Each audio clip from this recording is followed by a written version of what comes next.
Hey guys, it's Woody the Unexceptional Gamer, and I'm bringing you Dissecting Hutch. So the Dissecting series are a group of videos where I take a look at a successful gamer and try and break down exactly what makes them so good at what they do. There will be links in the description to the other big-time YouTubers who play this game really well that I've done before. So let's take a look at what we have here. I'm going to pause it here while I talk for a moment. So the jack of all trade guns in this game are the SMGs and the assault rifles. They're not too bad from up close, they're not too bad at the distance. They have their strengths and weaknesses in that the assault rifle is a little better at distance and the SMG is a little better up close, but their strengths and weaknesses are kind of mild. On the other hand, the shotguns and the sniper rifles have extreme strengths and weaknesses. The sniper rifle is really not very good at all up close, and the shotgun, of course, is terrible at a distance. But on the other side of those, the shotguns cannot be beat if you're in the same room with them, and the sniper rifle is really difficult to beat when you keep the engagement long enough. So let's look at what Hutch does here. At this range with this gun, Hutch has the advantage on this guy. And what he does is he limits his exposure and takes the shot. And what is this? I've actually never seen this before, so I thought I'd zoom in. And is his head stuck in the floor? I don't know. I'm not sure Hutch knows either, but he knows what to do. Shoot the damn thing. There it goes. Now I mentioned that the sniper rifle and the shotguns, they have their extreme strengths and weaknesses. And one of the ways that Hutch compensates for the extreme weakness, that is the close quarters battle deficiencies of the sniper, is he switches to his pistol every time things get really tight. So this is his close quarters combat weapon. If he expects to see a guy and it's not a long range engagement, then he pulls out that pistol. And that's something I've seen a lot of the better snipers do. Inexperienced snipers, like me, sometimes forget that it's not too late to aim after you've pulled up your scope.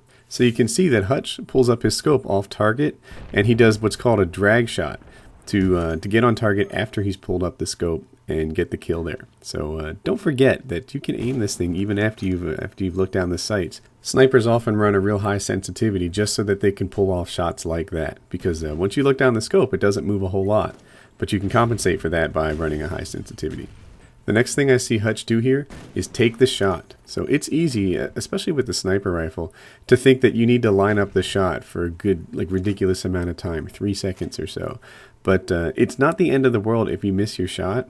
And Hutch often, takes quick shots like that under the assumption that he's going to actually hit the thing. If you do that a lot, then before long you will start actually hitting your shots. And there's an example where the sniper rifle is just not the best weapon for that engagement, and it brings him one of his. I think he gets 3 deaths in this game.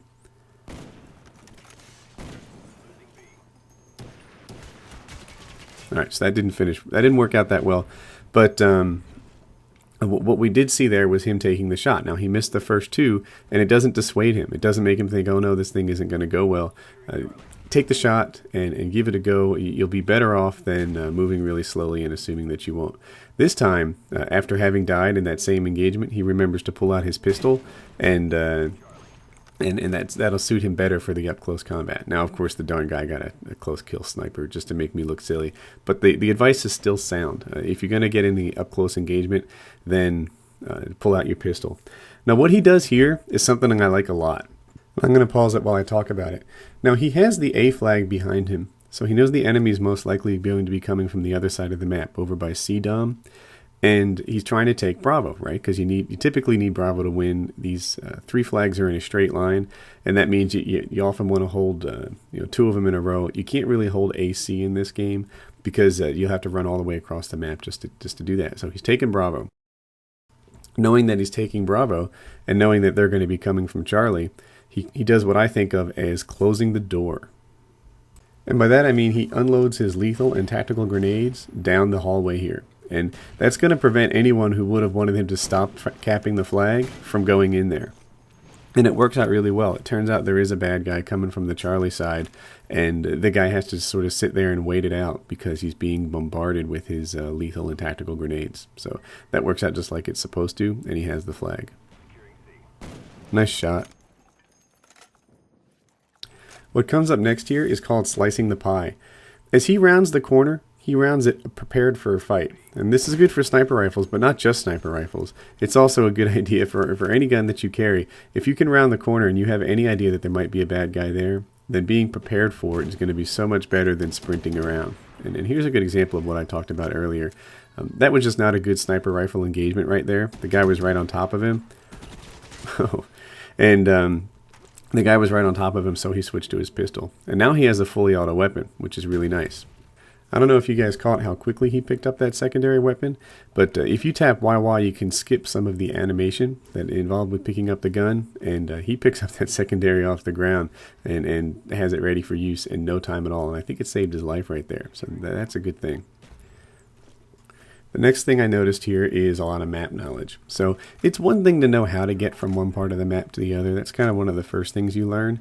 But knowing all the lines of sight, knowing tricks like this one here, how you can improve what you're looking at by putting yourself halfway out the window, that's map knowledge at a level that takes a while to gain. And Hutch does it well there. And then he's almost at his most lethal kill streaks here. And he finishes it off. So the next thing I notice is what he doesn't do. What he doesn't do is call in that chopper gunner, because he's running dogs also. And it's a real smart idea, because your kill streaks don't build like they did in previous Call of Duties, to hang on and not call them in right away. And because of that, now he's at 10, and soon he'll be at 11. Right there, now he has his dogs. If he had left himself in that vulnerable state, controlling the chopper gunner for the next minute or so, there's a good chance he would have died before he earned his dogs. And what he did here was a much better idea. Now look at this guy up here. This confuses me for a bit. I'm under the idea that there's a guy in Last Stand up there, and you can see him on the SR-71. If you watch the kill feed, you can see what happened to him. Right there. Infant Jesus left the game. So I think that is the guy that Hutch was about to finish off in Last Stand. So I speed up the chopper gunner footage. That's become kind of a YouTube standard. People prefer it to move in fast motion. Here's Hutch raping with a chopper gunner. The one thing I wanted to call out is he calls his chopper gunner and dogs at the same time. And I bet if he had the option, he wouldn't have done that. I bet he would have liked to let one expire before the other. But what he really wanted to do was call on his chopper gunner while he was in a nice safe spot. And you can't call on your chopper gunner if your dogs are queued up first. So that's probably why he pulled them both off at the same time. But it's a nice idea if you can manage it to pull off one or the other instead of having them both running at the same time, because they can be competing for kills and they don't build. So, you know, try to get the most out of it. And but you can't do that if you want to get your second one right now. You got to call them both. That's just the way it goes. There are two really nice examples of controlling the engagement coming up here. So these bullets come from the top of your head. And what these guys have to shoot at is so minimal that Hutch, probably only the top of his helmet is appearing as he looks at these next two guys. It's no wonder to me that he won those gunfights, because those guys didn't have really much of a target to work with at all. And that's why it goes like it did. Hutch is going for a shot like this, and that makes a lot of sense, because at this range, his sniper rifle has a huge advantage over any other gun in the game. Oh. That was a pretty good shot. Even in the mighty Hutch's hands, a drag shot like that isn't going to hit every time. But they do on our YouTube games, so that's pretty cool.